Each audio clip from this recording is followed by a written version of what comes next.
Oi meus amigos, bem-vindo de volta, que bom ter vocês aqui. Meu nome é Marcos Mendonça, aqui é o canal Quem Sabe, onde o conhecimento, a curiosidade, ideias, metodologias são desvendadas e explicadas.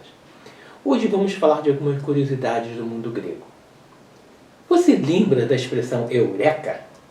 Normalmente era usada para quando descobrimos algo.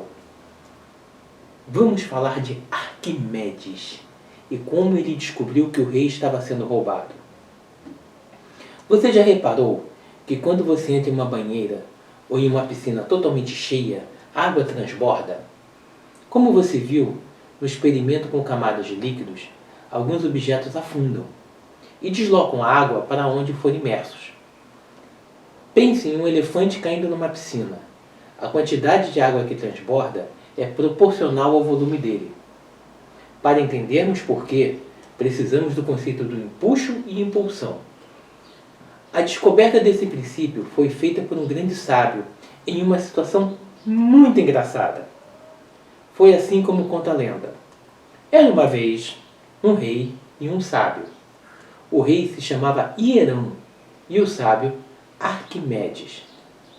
Os dois viviam em Siracusa, cidade-estado da Grécia Antiga. O rei mandou fazer uma coroa todinha de ouro, mas houve uns boatos de que o ourives não tinha usado apenas ouro para fazer a coroa, e ficou desconfiado. Mas se a coroa era totalmente dourada e se parecia muito com ouro puro, como fazer então para ter certeza sem destruí-la? É aqui que entra o sábio. Arquimedes já era renomado na época, quando o termo filósofo era usado para todos os estudiosos e cientistas em geral, e é célebre até hoje por suas descobertas na matemática, física e por diversas invenções. Arquimedes teve uma importância decisiva no surgimento da ciência moderna. A história mais conhecida de Arquimedes é, porém, como dissemos, uma lenda. O rei consultou o filósofo para resolver o problema da coroa de uma vez por todas, provar se ela era toda de ouro ou não.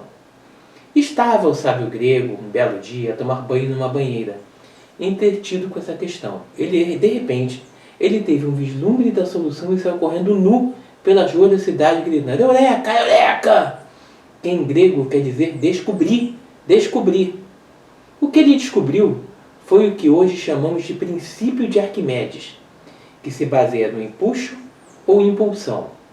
A partir dele, podemos afirmar que um corpo imerso em um líquido irá flutuar, afundar ou ficar neutro de acordo com o peso do líquido deslocado por este corpo. Ou seja, se o peso do líquido deslocado por um objeto for maior que o peso do corpo, ele irá flutuar. Mas se o peso do objeto for superior ao peso do líquido deslocado, o corpo irá afundar. Se for igual, ficará no meio do caminho, não afunda e nem flutua. E Arquimedes descobriu isso quando tomava banho em sua banheira, quando percebeu que a quantidade de água que transbordava era igual em volume ao seu próprio corpo. E assim percebeu como poderia provar a fraude do ourives. Ele observou que os blocos de mesma massa, feitos de prata e de ouro, faziam transbordar diferentes volumes de água, por serem materiais de densidades diferentes.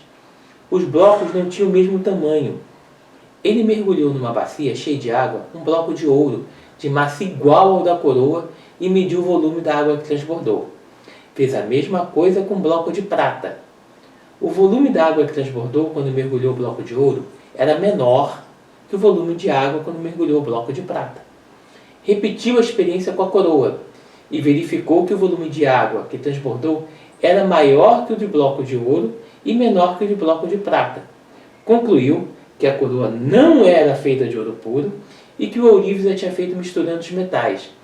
Ele usou a densidade para provar que a coroa tinha sido feita com uma liga, mistura de ouro e prata.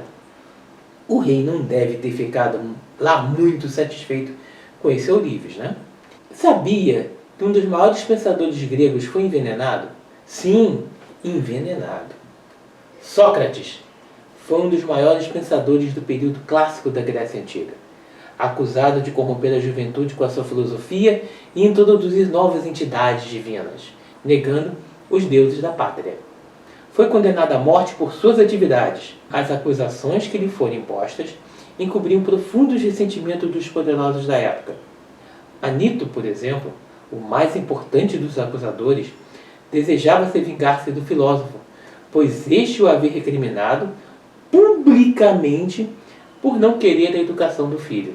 Para Platão, o mais conhecido discípulo de Sócrates, o pensador recebeu a condenação não por razões religiosas, mas por questões evidentemente políticas. De fato, Sócrates mostrou, mediante palavras e atos, a sua obstinada repulsa aos governos democráticos. O castigo pedido para o filósofo foi a pena de morte. Contudo, acredita-se que, na verdade, o propósito dos acusadores não era executá-lo, mas persuadi-lo a abandonar Atenas antes que o processo continuasse. As acusações foram apresentadas a um tribunal constituído por 501 cidadãos atenienses, e Sócrates foi considerado culpado. Segundo a lei da época, o rei pode sugerir uma pena alternativa. No entanto, ao invés de escolher o exílio, preferiu propor o pagamento de uma multa irrisória. Esta atitude irritou o tribunal, que determinou sua morte. Ao que parece, a execução foi uma opção do próprio filósofo, visto que evitá-la através de concessões pareceria reconhecer sua culpa. Após ficar preso por 30 dias, Sócrates ingeriu veneno, a cicuta, falecendo aos 71 anos de idade. Um relato comovente de sua morte encontra-se na obra Phaedon, de Platão. Você sabia da origem da democracia? O termo democracia é de origem grega e quer dizer poder do povo. Na Grécia Antiga, o termo foi muitas vezes empregado de forma depreciativa, uma vez que a maior parte dos intelectuais gregos, entre eles Platão e Aristóteles, era contrária a um governo de iniciativa popular. Sabia que tinha um filósofo grego que já lutou em jogos? Platão. Platão nasceu em Atenas, provavelmente entre 427 e 428 a.C., cerca de um ano antes após a morte do estadista Péricles, e morreu em 348 a.C., no primeiro ano da 108ª Olimpíada. A data tradicional do nascimento de Platão, 428 e 427, é baseada em uma interpretação dúbia de Diógenes Laércio, que afirma: quando Sócrates foi embora, Platão se juntou a Crátilo e Hermógenes, que filosofou à maneira de Parmênides. Então, aos 28 anos, segundo Hermódoro, Platão foi para Euclides em Megara. Em sua 7ª carta, Platão observa que a sua idade coincidiu com a tomada de poder dos 30 tiranos, comentando: mais um jovem com idade inferior a 20 seria motivo de chacota se tentasse entrar na arena política.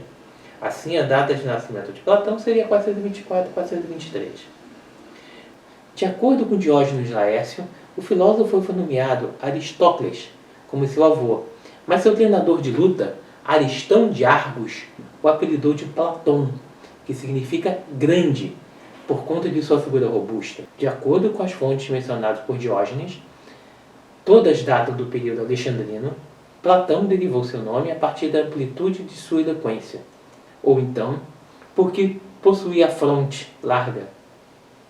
Estudiosos recentes têm argumentado que a lenda sobre seu nome ser Aristócles originou-se no período helenístico. Platão era um nome comum, dos quais 31 casos são conhecidos apenas em Atenas. A juventude de Platão transcorreu em meio a agitações políticas e a desordens devido à Guerra de Peloponeso. A instabilidade política reinante na cidade de Atenas, que foi tomada pela oligarquia dos 400, e assim submeteu-se ao governo dos 30 tiranos. Apuleio nos informa que Espeusipo elogiou a rapidez mental e a modéstia de Platão, como os primeiros frutos de sua juventude, infundidos com muito trabalho, amor ao estudo.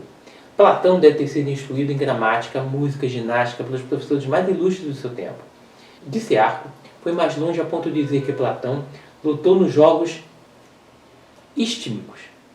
Platão também tinha frequentado o curso de filosofia antes de conhecer Sócrates, mas antes ele se familiarizou com Crátilo, um discípulo de Heráclito, um proeminente filósofo grego pré-socrático, e as doutrinas de Heráclito. Como vimos, nossos amigos gregos tinham uma história muito rica.